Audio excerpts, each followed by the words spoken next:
Hey,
Justin, can you hear us all right?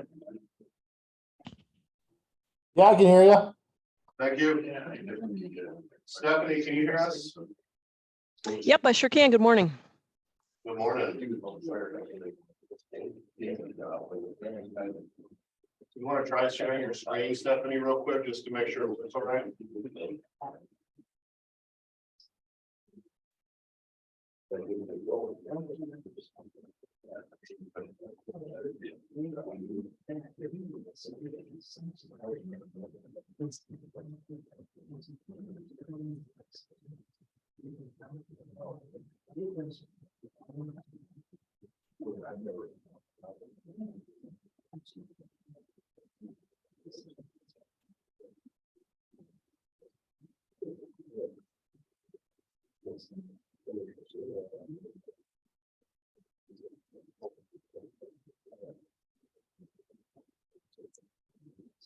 In the works. Sure. Yeah, I'm trying to share. It says that I'm disabled.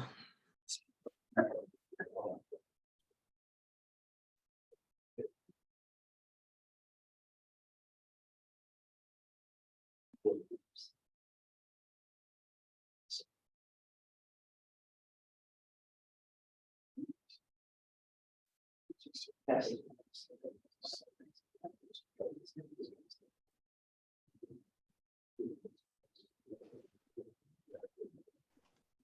don't even know why that would be. I'm looking at options and I don't see, something that says allow you to share.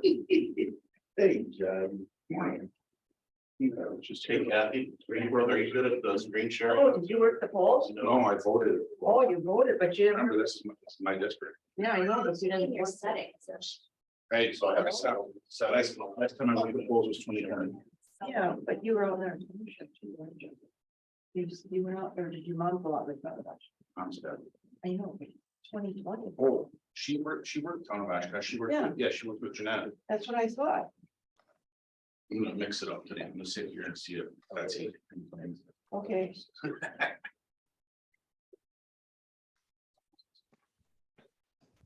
Stephanie, you wanna try it again? You bet. Hanging in there. Kind of bummed out. But I thought I was gonna be able to probate. oh my God, you should be. Really? I thought that was like a year. That was a simple mistake. All right, it looks like it works, Stephanie. Thank you. Community first. Yeah. Which is. Okay. But it's no help at all. They filed and probate.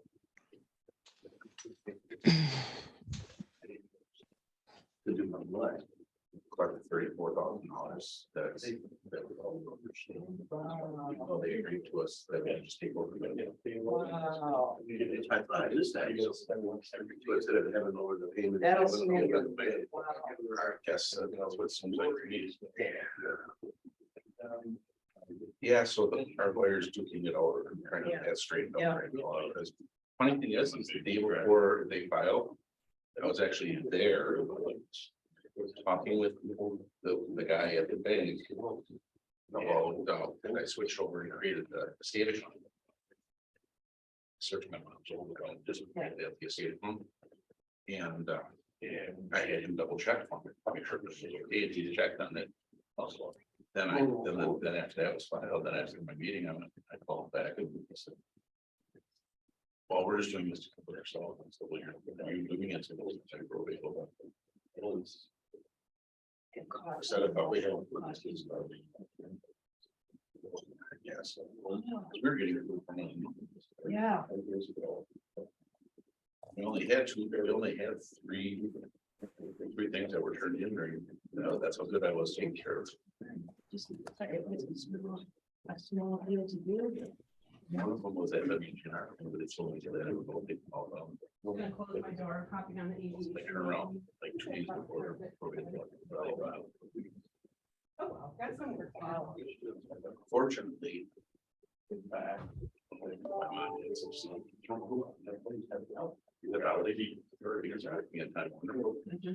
we got a letter that said they underpaid her and she's owed like $11,600. That'll cover that, that'll cover her medical bills, because I got a bill for medical bills. Of course, that's all a couple grand. That's $8,000. But now I'm waiting on fidelity.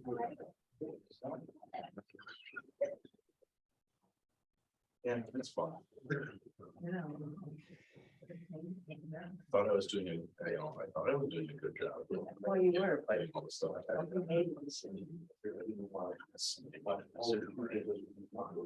Not knowing what's happening. Speculating. I'll bet you.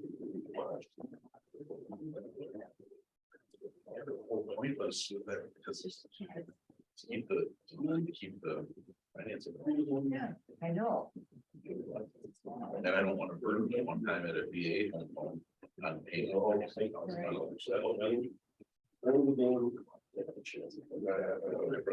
Used to as a host of their own, so You only get that one time. and she purposely, she thinks by sitting on the house and letting the value come down, everything comes down, it's gonna be better for her. I said, I said, you guys bought a house home, $170,000, that's all that, okay, spending more money.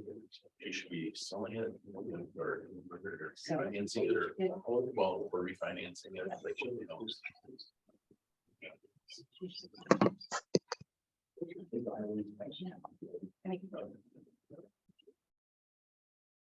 And have a small one.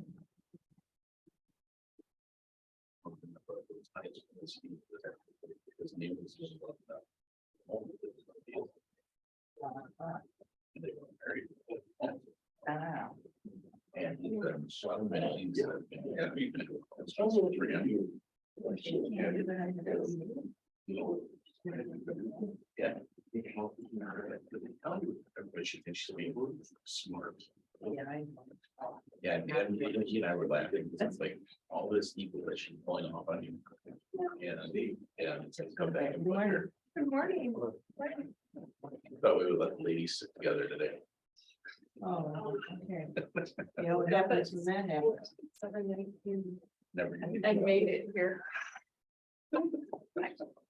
You weren't one of those movies I was here, but I did all. I stayed up really late and I forgot that I thought I was thinking that this was on Thursday. You know, I didn't pretend the red got up and he's flying out now. And I have been oh my phone. Hi, girls, ready, really quick. I'm well, I had a planning committee meeting last night that went for 5 hours. I sitting doing that because chatting with the school, they're going to do, they're going to make it into a plan committee. Which means. So. Well. Hours. That. And no time limit. Hours, people, yeah. we need I don't know, to- it's like a very different one. Yeah, so maybe there's a sense of it's all good. That's why, I mean, it's all that it's really big because. Like,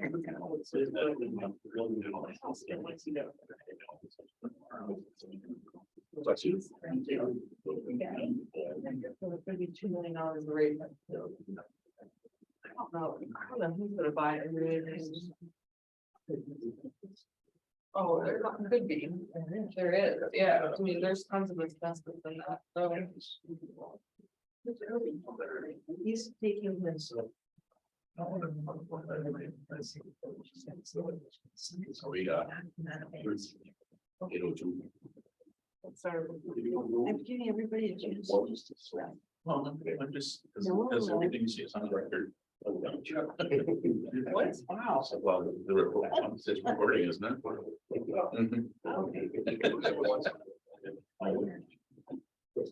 Okay, we'll call this Aviation Committee meeting to order on Wednesday, November 9th, 2022. Thank you all for coming. Appreciate it very much. Kobe is excused this morning. And we have 4 of us here, so it's on the hill. Item 1. Approved minutes of October 5th, 2022 meeting. Motion's been made and seconded. Any discussion? None? All those in favor? I, I Abstain. Oh, that's right. Yeah.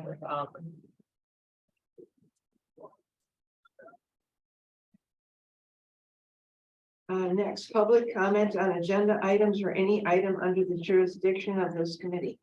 Anybody in the audience have anything at this time? And speak as we go along if you so desire. Cameron is taking over for Jim. Jim's on family medical leave. So we will run to number 3, Deputy Director's Report. Item A, East GA Hangar Project Update. Cameron? Thank you, Madam Chair, members of the committee. Last month, we talked about the issue we had with the low bidder for the building side of the T-Air project. That was Cardinal Construction. They were working with the state. Again, the states are agent in these grant projects, and they did come to an agreement that Cardinal would continue the process, and they are going to do the building side at the bid that they put in. So they decided that was better for them to continue. And so we do have R&R wash materials for the civil work, and then Cardinal for the building work. They're still working on the award and signing the contract, but they have until November 22nd. And we've heard that everything's on schedule still for that. So we're looking good on that project. Timeline, of course, we haven't talked to the builders yet, just because they're not under contract, but our estimate would be for our engineers is to start demolition in late February, weather. And then going through about July, if everything was on schedule to finish that project. A lot next year. Do you have any questions on that? Guessing you want to finish before you. Yeah, timing, it might be a little, And can you remind me, the people who are in there now, how is that shuffle thing going on? I'm just curious. Yeah. That's like you're in the middle of, like, you can take the airplane and fly it somewhere else because of de-icing issues and so forth. Yeah, so back in July, we stopped any hangar that came open, one of our hangars that we rent out. We stopped giving them out to save them for the 5 people we have to relocate in that area. And so we do have 5 available T hangars for them. They've all been assigned. One of them moved last week. Another one's checking out his hangar this week to make sure he knows where he's gonna put all this stuff. And so that's in process and everybody has a place. Thank you. Thank you for asking. Okay. Item B, hangar painting project update. Yes, so I think the last time we met, that was the day that the painters were starting and they had finished, so they are done. They finished about a week ago. We had a punch list item for them and they came out 2 days ago and wrapped that up. I do have a couple photos just to show everybody the difference.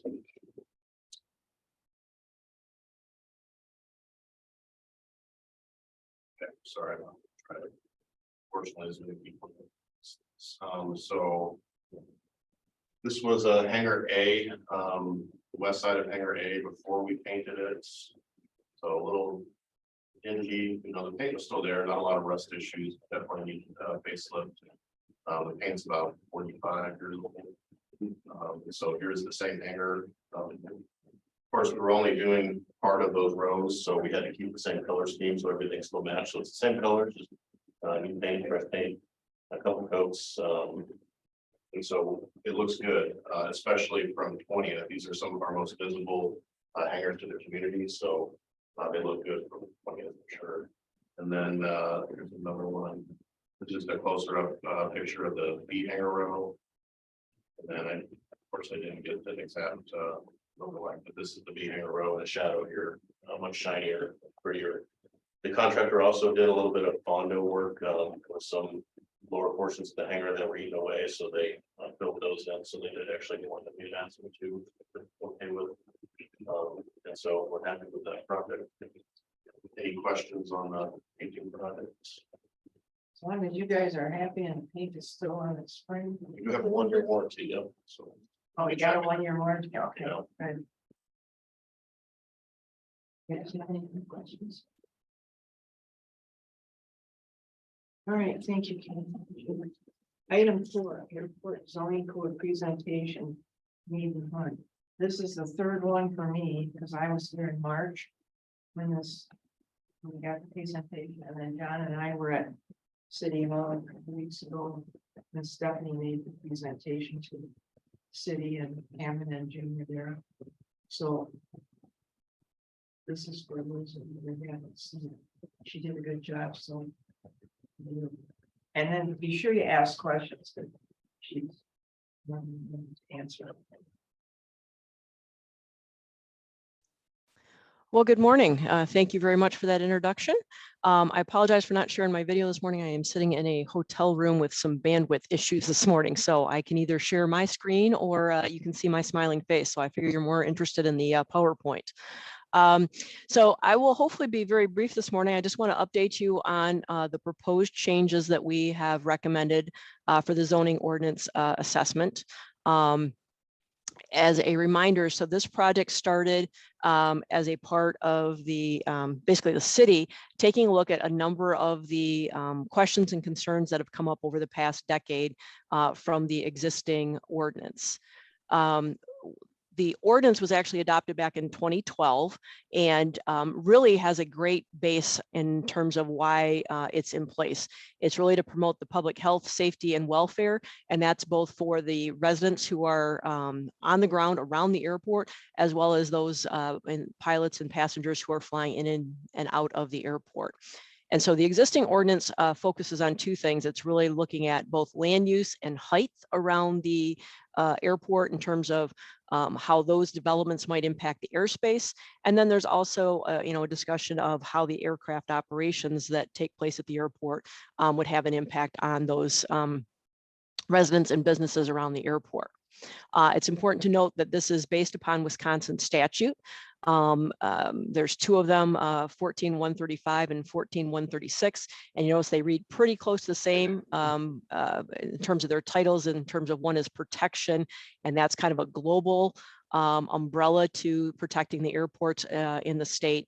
And then the second one, the 136, is really about specifically targeting the approaches to the airports and making sure that those are maintained. So what the existing ordinance does, and one of the things that's really interesting with the state of Wisconsin, and one of the reasons why I enjoy doing zoning work here, is that the state Bureau of Aeronautics and the legislature, the statute actually gives the airport, as an airport owner, the right to do extraterritorial zoning. And so that means that we can, jump over boundaries and identify and administer a zoning ordinance. Many, many other states across the country do not have that ability to do that. And so that really is a unique aspect of what Wisconsin law provides for. So in the existing ordinance as it sits today, there's actually 6 specific districts, and you can see them illustrated here, both the title as well as then graphically on the right-hand side. And you can see there's a pretty large area that's encumbered by the different districts. And in each one of those districts, there's kind of a different focus of what the existing ordinance was trying to maintain in terms of land use or height control. You can see from the very smallest area, which is the runway protection zone, that's these inner blue areas off the end of each one of the runways, extending all the way out to the Air 5 district, which was the air traffic pattern. So right now there's a pretty large area being encumbered, and it's led to some conflicts and some challenges in terms of administering it. And 2 of those notes I'll note here that are listed in the text is that the aerial approach departure zone, which was the Air 3, is small under the current Part 77 surfaces. So it's not reflecting what actually is required. And I'll show you that here in a moment in the next graphic. And then we also have the outer approach departure zone, the Air 4 district. It's actually more restrictive than the Air 3. And so that's one of the challenges we've had with the administration, is there's been some leapfrog. The zoning area that's in here closer to the runway has pretty restrictive requirements. We jump out here to the Air 4, it has more restrictive, and there's some area in between that is less restrictive. And so that's one of our goals of the changes, is to address that. So this gives you a comparison. I apologize, it's kind of an eye test if you're not familiar with the existing districts and or Part 77 surfaces, which is the FAA areas that we try to keep clear of obstructions. You can see here in the underlying color what we just looked at in the previous map with the districts themselves. The line work that you see here in the kind of oval shape in the pink, and then the areas you see in the blue, and then the additional pink, those are the Part 77 surfaces mapped. And what you can see is that there's a considerable amount of area off the end of each runway, in particular runway 927 and 1836, that currently isn't protected, if you will, under the existing ordinance. And there's quite a bit of area out here. These ovals are what we call the conical surface. And so there's quite a bit of area there. So what we've done is looked at all that because we want to make sure that we're preserving and protecting the airport to the best of our abilities. In large part because you as the airport owner sign grant assurances every time you take federal dollars that you're going to work to the best of your ability to protect the airport. So it's important that we took these into account as we were looking at and making our recommendations. So this graphic, again, the graphic on the left is still showing the existing districts. And this is just to give you a quick snapshot of some of the uses that are currently restricted with the existing districts. So I've only shown 5 here because these are the land use districts. Air 6 is actually the height limitation. And you can see in this table, there's a lot of X's, and the X's illustrate those that are not allowed. So we've got a lot of land uses that are not allowed across the 5 different districts. Once we started to get out into the traffic pattern, there's a few more things that are allowed either as a conditional use or depending upon the underlying zoning. And so that really became an issue for some of the administration of the existing ordinance, coupled with this term right here that you see on the bottom, the places of assembly. So the challenge we had with places of assembly is the city who administers the ordinance within the city boundary has had several proposals that have been out here on the west side of runway 9, where one type of use, because of it being considered a place of assembly compared to a commercial use, could have vastly different occupancy rates that cause them to be pushed one way or the other. For example, the one that I know that comes to mind for most folks, and hopefully I will do it justice. I apologize, Mark is not here from the city. Was they had a ninja gym that came in, and under the definition of the current ordinance, the ninja gym that would maybe have an occupancy of maybe 10 to 20 people at any given point was considered a place of assembly and was going to have to be denied. The flip side would be if a call center had come in that maybe had 100 employees, that would have been under a commercial use and would have been allowed. And so that's where we found some of the discrepancies and inconsistencies with the existing ordinance that we're trying to correct with the update.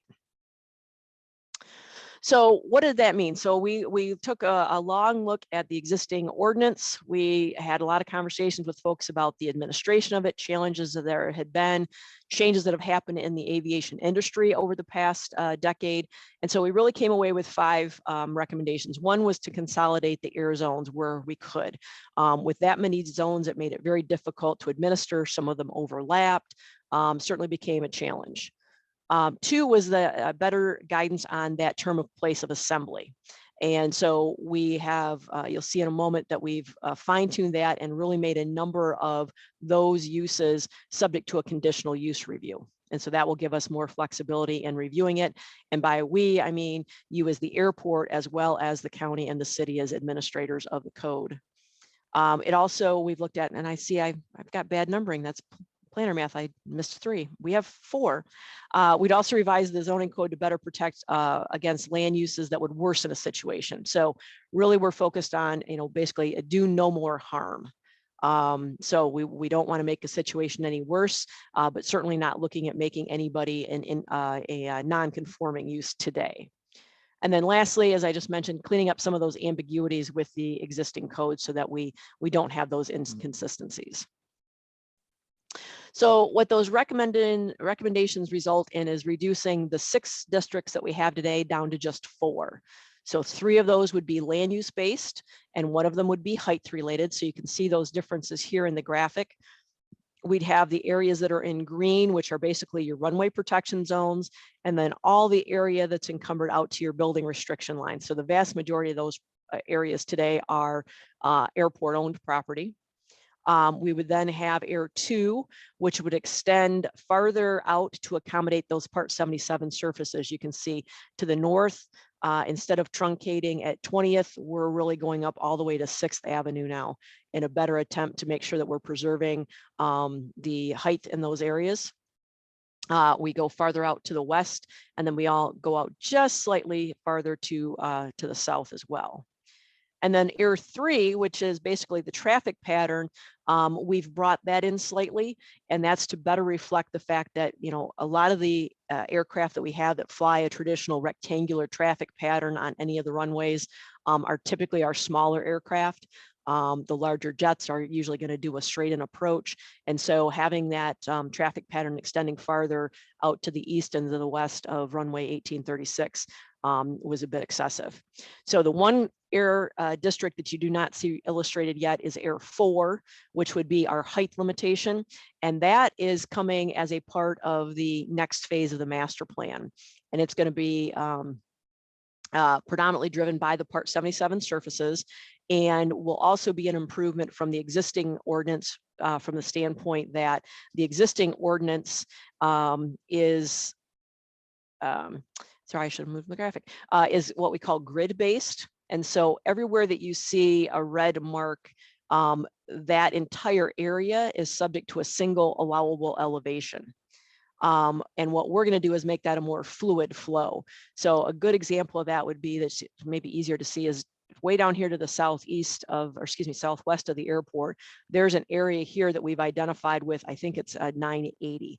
And so that's the allowable height above ground, mean sea level, excuse me. And that entire acreage, which is probably a good section of land, gets treated the same. Either if you're at this northeast corner, it's the same as it would be down here at the southwest corner. And so the new graphic will instead be GIS based. And so that would be able to flow across that entire section of property, so that a lower limitation would be at the northeast corner, and you would go up in height by the time you get to the southwest corner. So that, we believe, is going to make it much more flexible for the administration of it. You know, on a residential parcel that's, say, up here in the north approach, you're not going to see much difference, maybe a foot, you know, if you're lucky, across an entire parcel. But when we get out into some of these larger areas, especially that are undeveloped or looking to develop, that'll give us flexibility. So that will be coming as a part of the second phase of the master plan when we do the airport layout plan update. So kind of a comparison, this kind of shows you the difference between the 2012 and the 2022 version. So the grayscale, which, sorry, with you looking across the room might be a little harder to see. The grayscale that you can see through here, down and through this area, up on the east side of the runway, those are predominantly the old traffic pattern areas. And those are what are being proposed to be removed. And what you see still in the color, either in the yellow, the green, or the blue, are the three proposed areas. So as I mentioned, you know, going to the north, we're proposing that Air 3, and to the west, you can see the bulk of what was in the old ordinance is still covered by the old Air 4, just a slight amount to the south. So the area in total is about a wash in terms of the area encumbered under the ordinance. The area that we're letting go as a part of this traffic pattern in the gray is a little greater than what we're picking up under the new yellow for the Air 3 in the approaches. Excuse me, Air 2. So the item I mentioned also then about the conditional use permit. So a number of the elements that we're talking about giving us the flexibility to review would come under this conditional permit review. And so what that's going to provide us is the ability to look at a number of different criteria to determine the compatibility, if you will, with the airport operations. And so you can see listed here on the screen, things like the number of persons that would be in a building compared to the density. And so that's looking at where we prorated over a period of time. So that goes back to that example of a call center versus the Ninja Gym. The Ninja Gym would be allowed to be included because it's really a small number of people, whereas the call center actually might be a question now if we were putting 100 people in that location. We'd also look at, you know, the amount of occupancy over a specific time. If it's something where we've got a lot of people moving through it, but there's never too many at one time, that might be something that ties into the turnover. The height limitations, as I mentioned, if we're building something tall.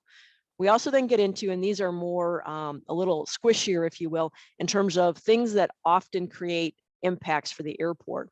So wildlife attractants, we'd be looking at making sure that things like water detention or waste and refuse disposal is being managed so that we don't get wildlife attractants.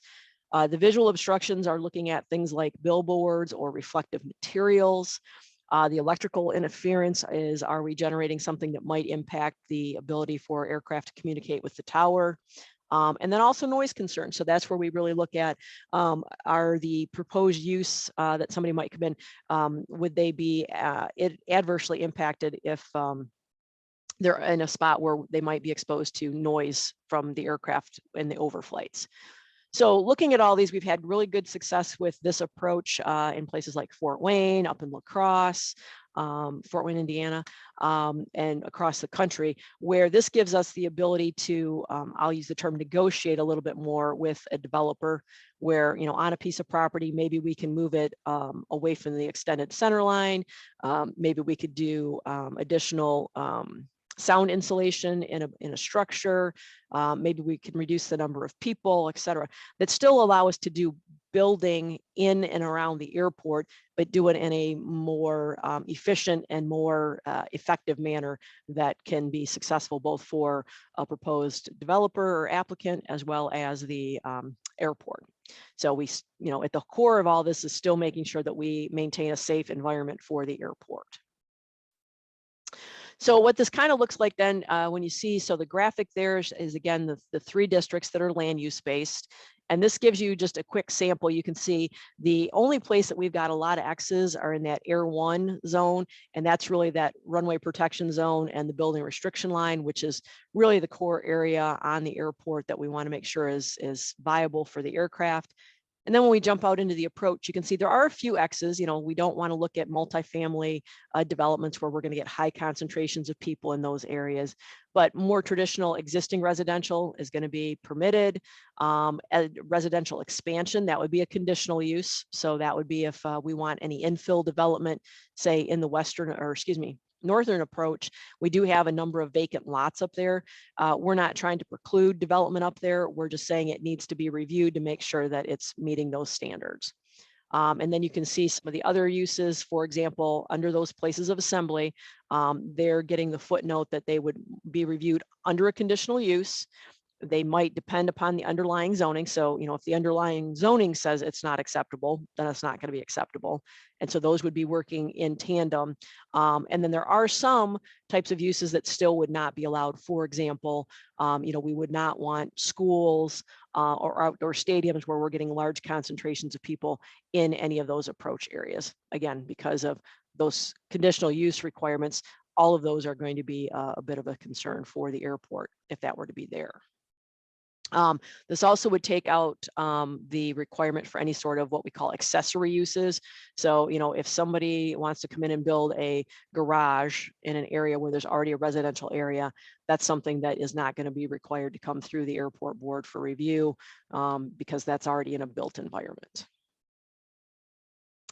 So I know this was a question that came up and, you know, so what does that really mean? So especially for the residential properties, the existing ones that would be in our Air 3 district, all of those existing properties would be allowed to remain. They wouldn't be considered non-conforming. And we would be looking, the language of the easement or the ordinance would still allow for infill development. Again, it's kind of the do no harm. We're not looking to keep, because that's an existing use that's already there. What it would allow though is say we had a large area that got acquired for redevelopment. That, if that happened, would then be subject to the conditional use review if we were looking at flipping that into a more dense development as an example. So any renovations, reconstructions, et cetera, would be allowed. But if we're talking wholesale new developments where somebody came in and bought out several blocks worth of development to redevelop, those then would be subject to the conditional use under the ordinance. All other properties are pretty much going to be assessed under that conditional use criteria, which again allows us to look at each site plan individually and assess it on its own merits relative to where it is relative to the runway, what the use is going to be, and what the potential impacts could be. which I believe is going to give both the airport and the county and the city better flexibility to allow for development, but make sure it's smart development that's going to be effective. So that's kind of the Reader's Digest version. I know that's a lot to digest. You know, I work in it daily, and I know that that's hard to undertake if you're not in planning and zoning, but I'd be happy to answer any questions that you might have. Anybody have any questions? Yeah, I have a question on your proposals early on. Where 3 was skipped. What is 3? That was just a typo. I apologize. There was only 4. Oh, there's only 4. Yep, Okay. yep, sorry. That's good. All right, thanks. That was just to make sure somebody was paying attention. I was. Or not.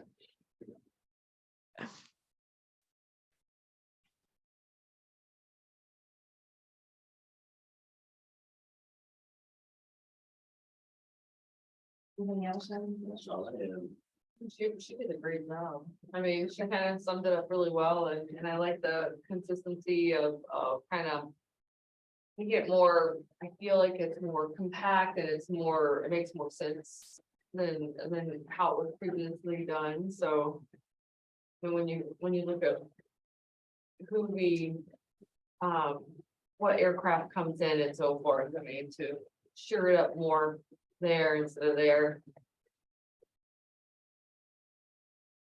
And now I appreciate those comments, and that was really one of our goals. You know, one of the challenges we have, just kind of as a background for this is, you know, you have to kind of take a leap of faith on the first one to figure out where's a good boundary, and then you kind of let it play out for a few years to see where are the you know, challenges. And I think that's exactly where we were at. You know, the city said we're struggling in particular with a lot of the development over here to the west. How can we do that better? You know, we don't want to hamstring the city or the county for potential development over there, but we also don't want to put the airport in a position where there's something that they can't do, that, you know, a land use gets allowed to go in that could impact it. So we were looking for that happy balance, and I think we've accomplished that with what we're proposing. I guess I would just add, as somebody who was on the city of Oshkosh Planning Commission from 2009 until 2021. Yes, it's nice to get this cleared up, because that property over there, the former, where the mine shaft is, that whole development, it's not been easy trying to find people to live in over there. So anything that makes it easier for the city is going to make it better for the city, and hopefully we'll get some stuff and get some proposals in there now that it'll be a little clearer for who can go in there and what we can allow. Stephanie, I have a question since I've been through this enough. You did an excellent job, but when you talk in the outlying areas where there's, you earmarked that one parcel on the height restriction. Mhm. The GIS, so I get that the slope of that, say it's a 40, say it's an 80 acre, whatever. You're gonna use present GIS type readings. But what happens if somebody's making a development out there? So the land is looked at for its, I understand that, but somebody's gonna put up some kind of either a subdivision, a commercial operation, or apartments. They may fill that land. How do we handle that? That's a great question. Fill. Yep. So the GIS itself will be based upon mean sea level. So that way it ties into the allowable heights relative to the airport and the aircraft flight patterns. So as an example, you know, as we look at this, this inner circle right here is technically 150 feet above the airport elevation. So if we had a development that came in out here, let's say right here where my little hand is, the allowable elevation from a mean sea level would be 150 feet above the airport elevation at that line, and then would be extending out at a 40-to-1 surface. So to your question, we would be telling them this is the top elevation that you can build to from a mean sea level. exactly to your point, they would need to then produce drawings that shows what are they doing in terms of land balancing, higher, lower, that if they do that would adjust their buildable elevation. So that's one of the exact things that we had a challenge with up in La Crosse. If you're familiar with La Crosse at all, the La Crosse airport, you know, sits on an island out in the Mississippi River. The bluff, if you will, that is on the land side actually extends much higher than the island that the airport is on. So when we did this same sort of mapping, if you can imagine, this approach area here to the north on paper looks like there's a pretty considerable buildable height up there on the bluff from a allowable elevation, because it's over 150 feet above the airport elevation, right? However, because the bluff extends, we actually ended up with only a 10-foot buildable height, because the ground comes up to about 150 feet above the runway elevation. So that's why it's real important that we make that distinction. So the graphic that we had in the old district, oops, went the wrong way. Where'd it go? There we go. These are also shown in mean sea level, but they applied it to an entire group. So the situation you're talking about is still or would be an issue today under the existing ordinance, that if they land balanced where they got to this allowable height, they could create a situation where they either create more buildable height or less, depending on what they're doing to the ground below it. But this elevation didn't change across that entire area. So that'll be important for both the city and the county in terms of administering the ordinance, to look at those site plans when they come in to see what they're putting on for ground elevations for either finished floor or finished, ground contours, to make sure that those heights are going to work. So at that point, there'll be, well, at any point, the city gets somebody that wants to develop something, it has to be presented to the city, the county gets involved, and if it's an outlying town, village, or city, that's a third player. So there's a lot of hoops to jump through before this even gets the go-ahead. Is that correct? Correct. And so what we're proposing is we've got a form developed that would help assist with that circularization of review, number one. And then number two, the surfaces that we've developed, the districts, as well as the forthcoming GIS layers here for the height, all of that will be provided both to the county and the city, so they can integrate that into their GIS systems, so that their planning and zoning staff are going to have that right at their fingertips, as well as the airport, to review that.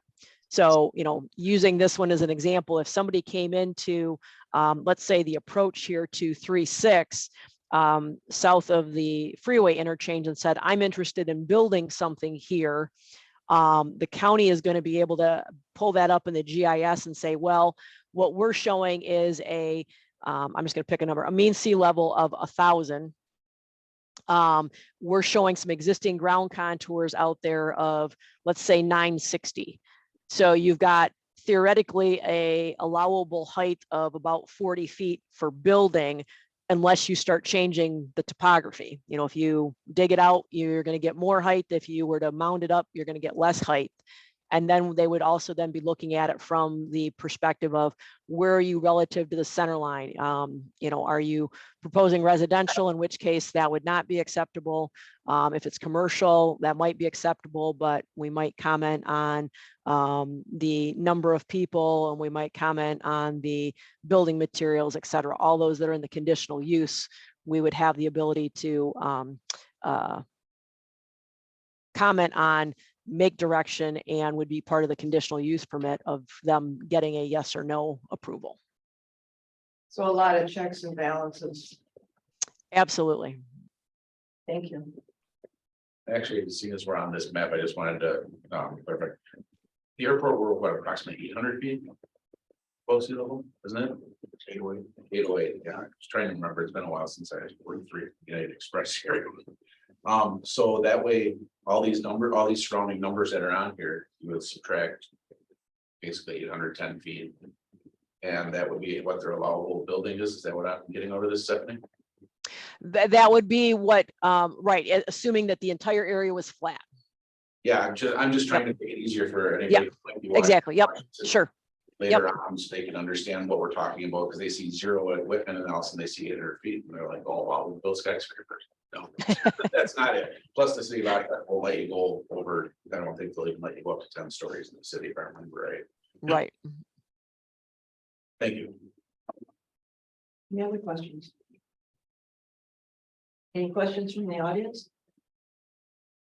Lot to absorb, but.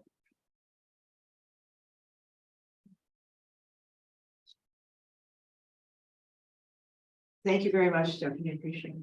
Thank you. We appreciate it. So we'll move on to item 5. Discuss and approve modifications of Winnebago County Code, Chapter 24, within the regional airport zone. I need a motion and a second. I'd like to move to approve. Second, Motion's been made and seconded to approve modifications, Winnebago County Code. Chapter 24, Whitman Regional Airport zoning. Do you guys have any other discussions on?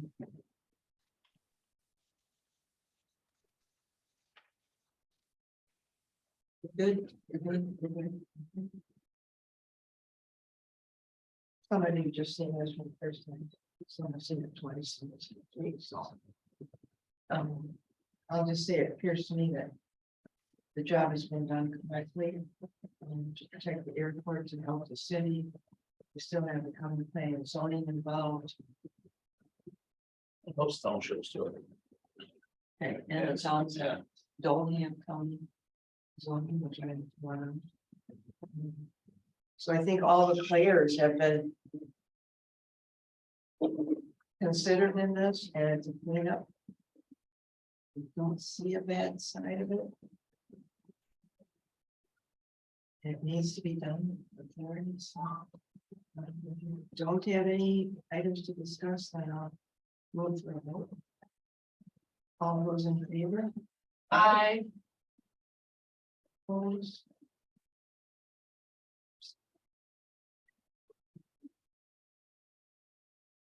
Six, discuss and approve a hangar lease renewal. I-1 between Winnebago County and United Financial Group Inc. Emma? Thank you. Got, this is the first of 3 lease renewals, this month. United Financial Group is in I-1. The I hangars are nicer hangars. They're insulated, heated, office, bathroom. And this one is the bigger version of those. This is the 3,000 square foot version. It's on the north side, near Knapp Street.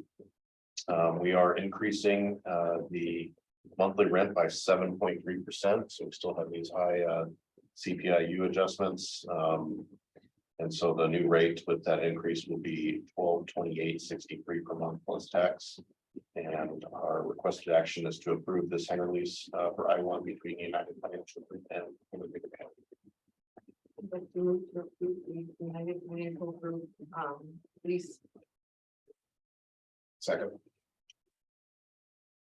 Motion's been made and seconded. Any discussion? My discussion will be that since this is November 1st, when this comes through the planning board, they're probably got, somebody's gonna ask.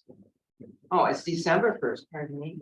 And I believe it's a 1 year or 2, so it won't go all the way to board. And it's because we didn't have all the. Right, Steve. Yeah, we had to make a few changes last minute on that. So we're ready. Any other discussion? All those in favor? I, Opposed? Next one is November. Okay. All right, Cameron. American Air.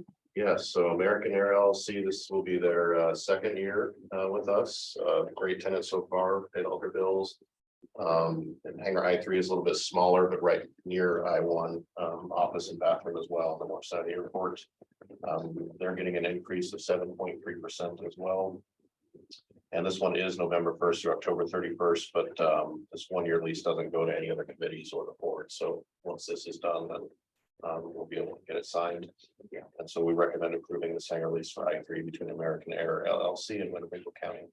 Move to approve the American Air lease. Motion's been made and seconded. Any discussion? Any discussion? All those in favor? Aye. Aye.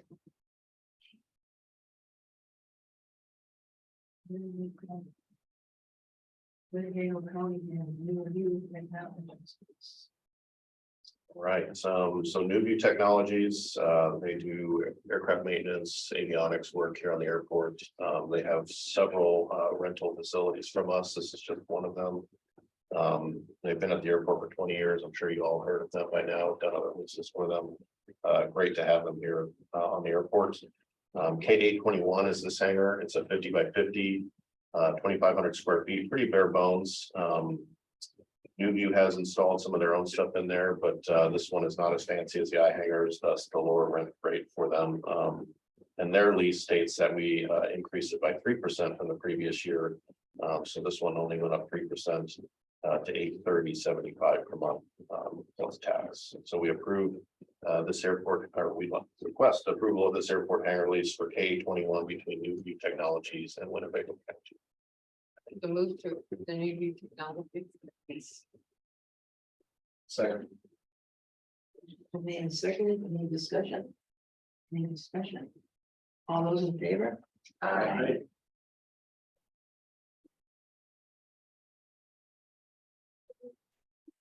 Operations and maintenance report, Jason. Morning, Madam Chair and members of the committee. Some of the things we've done in the last month. On the day of the last committee meeting, that's when they started and completed at the same time the installation of 2 replacement tower windows that went off without a hitch. In terms of the 24-hour fuel area, our portion as the county, we've been working on installing a light pole over there. The light pole's up, we just have to get an electrician to wire the lights in. And then also we held a pre-season snow meeting on the 26th of October. We had most of our corporate clients were there. I followed up with the folks that weren't able to attend. One of the big takeaways from that meeting was the increase in one of our de-icing agents. It went from roughly $4,000 per application to $10,500 per application. That is a very seldom used agent, but that just shows the price of snow removal and how much it's increasing here. And lastly, we've worked with facilities and a couple other agencies to integrate the generators at the tower and the vault into the fire system, so we're able to get notified if those generators run during off hours. It's a little easier to track utilization of those. That's all I have. Any questions? That's a huge increase. Yeah. I mean, is it because of hazard or It's what? just I really didn't get a straight answer from the company that sells the product to us. We're not able to go directly to the whoever makes the product, because since we're already using another agency, we have to go through them. So in terms of why it went up, I'm not sure, but we've used it once in the last 5 years. And just due to how it's effective down to like -25 degrees. And that's one of the reasons why we used it. We still have urea to use, we still have sand to use, and then all of the, obviously, just plowing and keeping up with trying to create, trying to resist ice from forming in the first place. So hopefully, we're just crossing our fingers and make it give it some time. So when you use that, is that to? When you bill that, do you bill that out to the person who is, or the company who is using the runway at the time, or is it just an expense that we incur? Yeah, it would just be an expense that we would say, now is the appropriate time to use this in order to save the airport. Yeah, to keep the airport running. Okay. So with those costs, obviously, that's a decision that will have more criticism. Before we would ever, I remember that day though. I remember, I think when you guys had to do that a lot. that of was times. last year. Was it last year? And I think I was trying to drive down to Milwaukee when that temperatures were hitting horrible and there were cars on the side of the road everywhere where they just stopped. That's, Might be, so oh, I don't want to we think about that right now, though. we put a lot of thought into trying to put the least amount of chemical down that we can. We've reduced the application rates, and mainly we would use it as a pre-ice to prevent bond of ice forming. Because if you use it after the fact, it takes a lot more chemical to try to break the ice. And I'll add that freezing rain is the worst scenario we can have here. And so that's the only time we would really use this is a freezing rain scenario where we're 99% sure that the runway is going to completely freeze over. We would put this down. Very expensive. So it's a decision that's going to be Jim, me and Jason making to prevent the freezing rain, just closing our airport for a day or two. Two questions, when will that cover nearly, when will that be operational? I believe Justin, if he wants to speak, I think he's still waiting for a few parts to come in before that's operational. In terms of the light bulb, that's gonna light up that area. Also, it will light up that portion of the ramp that hasn't had lighting coverage before, so it's two factors for us. Justin, do you have any update on the fueling? I sure do. So when we originally signed this contract last year with the company that we went with, the engineers went through the whole system, determined what they need to get this operational. And of course, we were fighting COVID and supply chain issues back then. That company has since been bought out and absorbed by a different one about 4 to 5 months ago. And the engineer that went through our original design had left and left notes. So the new engineer that picked it up, went through that design and determined that there were some actuation valves that were missing that we needed. So it took them about 3 months to figure that out, catch up from all the other work that they had. So those valves were ordered about 2 weeks ago. Unfortunately, those valves are 12 to 18 weeks out. So we're looking at a time frame for the finished install between March and April of 2023. All right, thank you, Justin. One more question. At budget time, we had a generator scenario going. So I know we have a generator out here. If we had an emergency that required people to be placed somewhere for temporary, either through emergency management or people, could we accommodate some people out here for 24 hours? And it had to be almost a disaster. Are you speaking of this building or the airport in general? This building. Guess that would be a decision for Cameron, you know. Yeah, I think Jim and I both, just airport usually is kind of center. You think back to Hurricane Katrina and the New Orleans airport just served as kind of a hub, central hub. There were people there, obviously stuff, supplies coming in and everything. But yeah, I think in a disaster situation, I think we could use this room, the room next door for keeping people here, keeping them warm in the middle of winter. Okay. It would have to be a pretty bad thing that would happen, but I just thought I'd ask that question. I thought I'd get that. So we definitely work with Eric over at Emergency Management. Okay, that's all I had. Anybody have anything? Okay, EAA report. See, Jim is here. I don't really have a lot, but thank you. You know, the Veterans Day coming on Fridays, it's free admission to the Veterans Museum. And the many veterans in the South that we focus on and themselves. So thank you, sit down for your service. Yeah, Christmas in the air coming up as well, it's pretty the community. Early December, and then later that month, I would like to expand it. And there'll be several representatives of the meeting that airfield performance to discuss. Maybe the event that might be.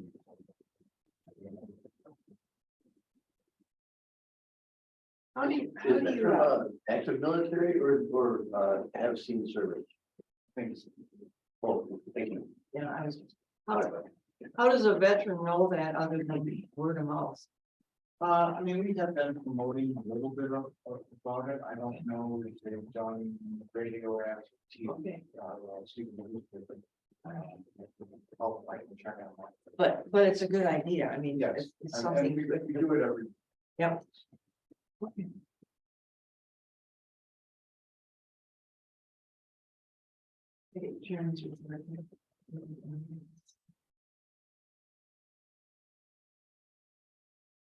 Number 12, committee members, statements, suggestions, items for future agenda. Just leave that open if you think of anything, want something on there. Let us know. Anything right now you'd like to let us know, please do. Set next meeting date, I think it's December 7th. Is that correct? Yes. So December 7th will be our next meeting. Anybody? We need a motion to adjourn. So moved. Second. Motion's been made and seconded to adjourn. All those in favor? Aye. Aye. Meeting is adjourned. Thank you, everyone. So we're getting a Pearl Harbor Day. This is an amazing meeting. Yes. And. Okay.